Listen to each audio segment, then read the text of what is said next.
एक हर कोई इसके बारे में ज़रा थोड़ा सा क्लैरिटी चाह रहा था, क्योंकि गुज़िश्ता रोज़ अयाज सादिक साहब ने गुफ्तगू की कि कोई रेफरेंस है वो तोशाखाना के मामले के ऊपर ऑलरेडी जा रहा है, स्पीकर के पास जा रहा है और स्पीकर ने फैसला करना है, जो भी उसकी कानूनी उसकी मामलात हैं। ज़रा आसान ज़बान में लोगों को बताइए कि हो क्या रहा है, हुकूमत क्या कर रही है तोशाखाना के हवाले से, इमरान खान साहब के जो घड़ियों वाला सारा मामला है, और कौन सा रेफरेंस किसके पास जा रहा है और उसका आउटकम क्या होता है? देखिए मुनीब, एक तो जो नैरेटिव था ना इनका, वो उन्होंने पूरे मुल्क को चोर बनाया हुआ था और खुद फरिश्ता और बिल्कुल साफ सुथरे।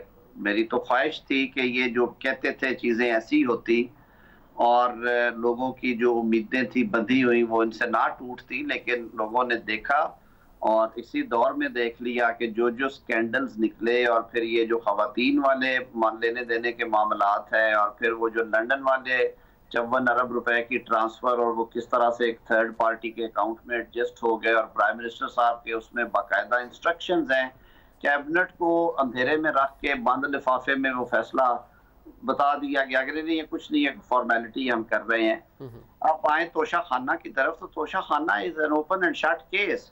प्राइम मिनिस्टर साहब की प्रैक्टिस ये थी कि प्राइम मिनिस्टर साहब को जो तहाइफ महंगे महंगे मिलते थे वो वैसे तो मिसालें देते रियासत मदीना की और मिसालें देते थे नैब लॉ चैलेंज करने के लिए हजरत उमर रज़ी अल्लाह ताला अन्हु की के एक प्याले के ऊपर भी उन्होंने हिसाब मांगा था कि आप दोगे कि आपके पास ये प्याला कहाँ से आया। तो ये तो करोड़ों रुपए की घड़ियां हैं और कीमती तहाइफ हैं।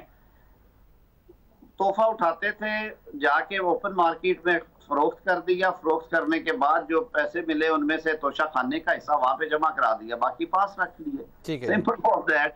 और ये कोई प्रोसीजर नहीं है और हर तोहफा खरीदना जो है वो भी जाहिर है आपका राइट नहीं है। मोर ओवर जो अभी रेफरेंस फाइल हुआ है मेरे ख्याल में, जितना मुझे याद पड़ता है, किसी ने डिस्कस किया था मेरे साथ, तो ना सिर्फ ये किया बल्कि इमरान खान साहब ने ये भी जहमत गवारा नहीं की कि ये उनके फंड्स जो आ रहे हैं ये उनके अकाउंट में जाते हैं पैसे, यानी कि वो इन रकूम के मालिक बन जाते हैं इस हवाले से जी। कि आपने एक घड़ी 4 करोड़ की बेची तो 4 करोड़ की आमदन हुई आपको, उसमें से आपने 1 करोड़ रुपया खर्च कर दिया यानी तोशाखाने में जमा करा दिया, बाकी 3 करोड़ के टैक्स तो देना है ना मेरे भाई। ठीक है, ठीक है। एफडी नहीं डिक्लेयर किया ना, एक आना डिक्लेयर नहीं किया हुआ, बेगम साहिबा के असासे डिक्लेयर नहीं किए हुए, उनके कंपनीज की डायरेक्टरशिप्स नहीं की हुई। यहाँ पे तो लोग सादिक भी ना रहे और अमीन भी ना रहे और खाइन बन गए, जिन्होंने बेटे की कंपनी में तनख्वाह आई हुई थी उसे ड्रॉ नहीं किया। और यहाँ पे ये करोड़ों की अमाउंट्स हैं जिन पे एक टेडी एक पैसा जो है वो नहीं दिया गया। टैक्स की बात में ना ये अमाउंट्स डिक्लेयर की गई। वो रेफरेंस के अंदर क्या है सर? बेसिकली मेरा सवाल है कि रेफरेंस के अंदर what does it constitute basically? देखें, वो ये कंसीलमेंट ऑफ एसेट्स है ना, जिसकी गुंजाइश मौजूद है और मिस डिक्लेरेशन है बिफोर। आपको पता है कि पार्लियामेंटेरियंस जो हैं होल्डर्स ऑफ पब्लिक ऑफिस, इनकी टैक्स रिटर्न्स के अलावा इलेक्शन कमीशन को ईसीपी को रिटर्न्स जाती हैं जिनके साथ ये एफिडेविट होता है कि मेरे इल्म और यकीन के मुताबिक, हल्फिया में कहता हूं कि ये तमाम जो इसके इंदराजात और बंदरजात हैं वो दुरुस्त और सही हैं। ठीक है। तो वो फॉल्स रिटर्न्स दाखिल करते रहे हैं इमरान खान साहब ईसीपी में, इलेक्शन कमीशन ऑफ पाकिस्तान में, बजरिया स्पीकर के ऑफिस के, और उसमें एक कानून मौजूद है, मैकेनिज्म मौजूद है, आपको नाअहली का सामना करना पड़ता है, वो उन्होंने एक अपनी लीगल रेमेडी दी है। ठीक है। और ये रेफरेंस, क्योंकि ये सवाल उठेगा, रेफरेंस बाकायदा तौर पे फाइल हुकूमत पाकिस्तान की जानिब से किया गया सर?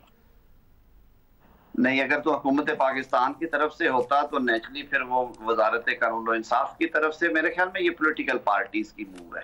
अच्छा सर, और आप कहते हैं कि अगर ये इसका जो प्रोसीजर है वो अल्टीमेटली ये स्पीकर ऑफिस से होकर फिर इलेक्शन कमीशन पे जाता है, विच, और अगर मेरिट पर फैसला हो जो भी उसके फैक्ट्स हैं तो उससे नाअहली हो सकती है किसी भी मेंबर पार्लियामेंट की? जी बिल्कुल नाअहली हो सकती है। और ये तो ओपन एंड शट केस, जैसे मैंने पहले अर्ज किया कि बड़ा सीधा सीधा केस है कि आपने सरकारी हवाले से आपको जो एक सहूलत मुयस्सर थी, आपने सरकार के खजाने को मजबूत रखने की बजाय वो अपने लिए इस्तेमाल करना फाइक समझा।